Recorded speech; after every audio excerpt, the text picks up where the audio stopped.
Kisah kematian tragis ke-12 murid Yesus. Dalam sejarah agama Kristen, Yesus memiliki 12 murid yang selalu melayani Yesus untuk membantu menegakkan dakwah kepada bangsa Yahudi yang sudah tersesat. Yesus banyak mengajarkan tentang ajaran Tuhan, kerajaan sorga, dan ajaran-ajaran tentang kebaikan lainnya. Namun yang perlu Anda ketahui, bagi umat Kristen Yesus sendiri mati karena disalib oleh orang-orang Yahudi dan dianggap oleh kalangan Kristiani bahwa peristiwa itu adalah misi penebusan dosa oleh Tuhan. Maka sejak peristiwa penyaliban Yesus, umat Kristen telah mengkultuskannya menjadi Tuhan. Yesus memanggil ke-12 rasul atau muridnya. Lukas pasal 6 ayat 12-16. Pada waktu itu pergilah Yesus ke bukit untuk berdoa dan semalam-malaman ia berdoa kepada Allah. Ketika hari siang, ia memanggil murid-muridnya kepadanya, lalu memilih dari antara mereka 12 orang, yang disebutnya rasul.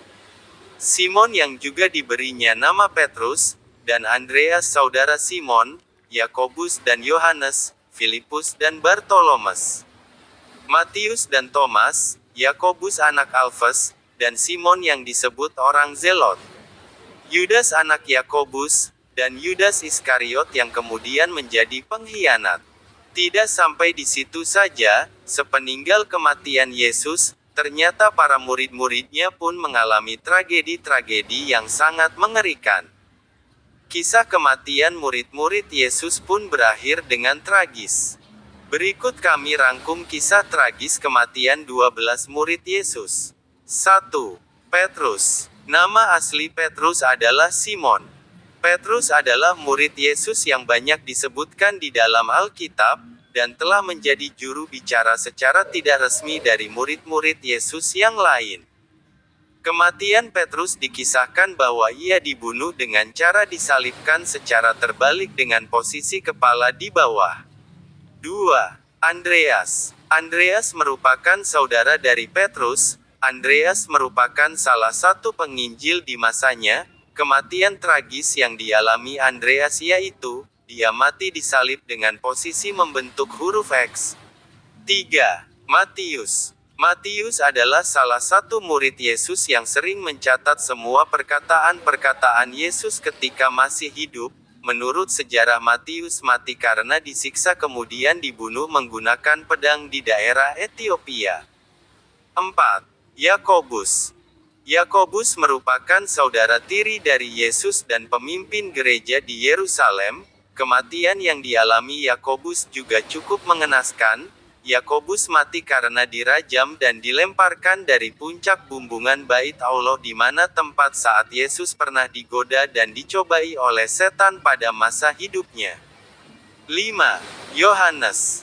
Yohanes dikenal juga sebagai penulis Injil Yohanes. Yohanes pernah direbus hidup-hidup pada kuali minyak yang mendidih. Akan tetapi menurut sejarah Yohanes berhasil selamat dan tidak mengalami luka-luka sedikitpun karena pertolongan Tuhan. Akan tetapi setelah itu Yohanes dibuang dan diasingkan ke sebuah pulau. 6. Filipus. Filipus merupakan murid Yesus yang banyak dikisahkan dalam Injil Yohanes. Kisah kematiannya sama dengan yang dialami oleh Petrus, yaitu disalibkan secara terbalik dengan posisi kepala di bawah. 7. Bartolomes. Bartolomes yang lebih dikenal sebagai Nathanael ia menjadi misionaris di Asia, antara lain ia memberikan kesaksian di Turki. Ia meninggal dunia di Armenia setelah ia mendapat hukuman pukulan cambuk yang sedemikian kejamnya sehingga semua kulitnya menjadi hancur terlepas ke beset. 8. Lukas. Lukas mati digantung di Yunani, setelah ia berkhotbah di sana kepada orang-orang yang belum mengenal Tuhan. 9.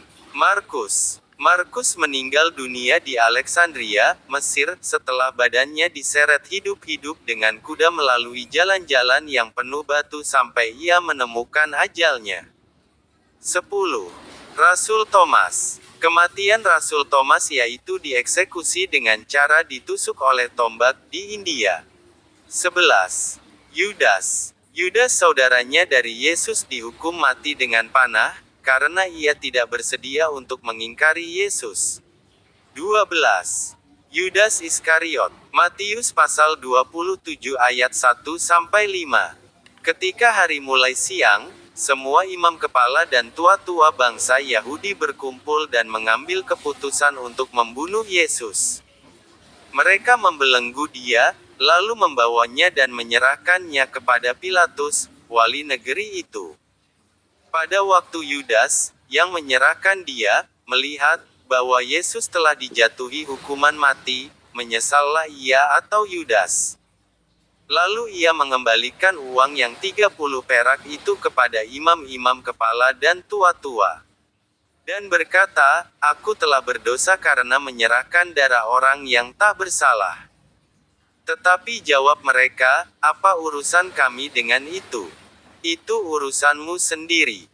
Maka ia atau Yudas sendiri melemparkan uang perak itu ke dalam bait suci, lalu pergi dia dari situ dan menggantung dirinya sendiri hingga ia mati di tali gantungan atas perilakunya sendiri. Demikianlah riwayat kematian Yudas Iskariot pengkhianat. Setelah Yesus terangkat ke surga.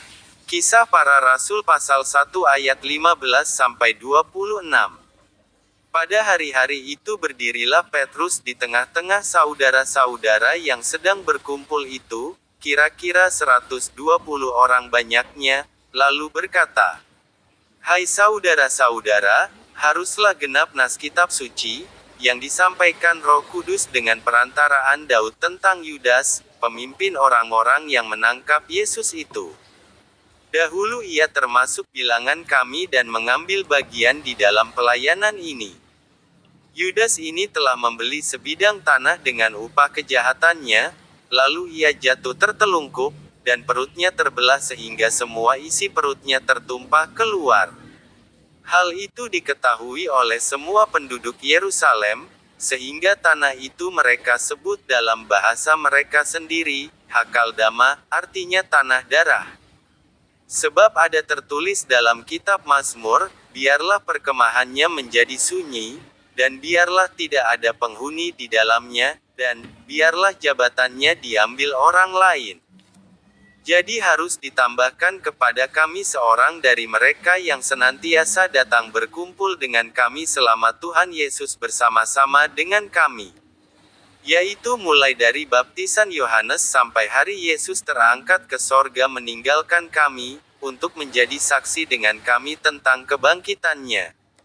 Lalu mereka mengusulkan 2 orang, Yusuf yang disebut Barsabas dan yang juga bernama Yustus, dan Matias.